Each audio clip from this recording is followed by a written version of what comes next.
اب بیٹھ کے مراقبہ کریں گے۔ وہ کس لیے؟ وہ اس لیے کہ ہمارے دل کی دنیا کچھ نرم ہو، تاکہ یہ باتیں ہمارے دل میں اتریں۔ سخت ہو چکے ہیں، پتھر ہو چکے ہیں دل۔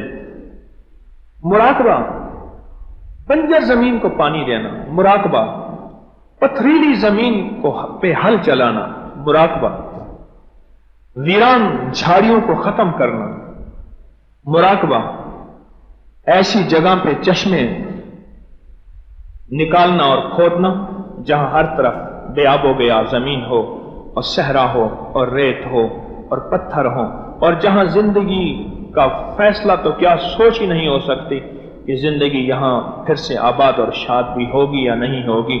اٹھ یار فرید تھی شاد اول، منہ کو نہ کر یاد اول، اے جھوکاں تھی سن آباد اول، دریا نواں دے صدا ہک منی۔ وہ انشاءاللہ مراقبے کے ساتھ اجڑے دل کو آباد کر گن عمل اج وقت ہے، اے تیرا نازک بدن تھیسی زمیں اندر دفن، پوشاک ہوسی تیرا کفن، کر گن عمل اج وقت ہے۔ یہ دل کی دنیا آباد ہو جائے، اس کا نام مراقبہ ہے۔ پہلے عادت بنے گی، پھر عبادت بنے گی۔ عادت تو بنائے۔ اے جوش جنوں، اے جوش جنوں بیکار نہ رہے، کچھ خاک اڑا ویرانے کی، دیوانہ بھی بننا مشکل نہیں، صورت تو بنا دیوانوں سے۔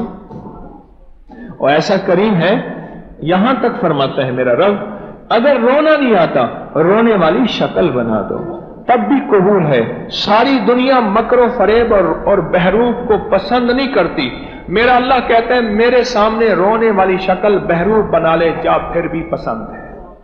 کیسا کریم ہے۔ آنکھیں بند کر کے اللہ کی ذات کا تصور اور اللہ کی ذات کا دھیان ہم نے مراقبہ کرنا ہے کہ عرش سے نور میرے دل پہ آ رہا اور میرا دل اللہ اللہ کہہ رہا۔ اللہ پاک کہے گا کہ فرشتے یہ کیوں کر رہا؟ یا اللہ آپ کی تلاش میں، آپ کی محبت میں۔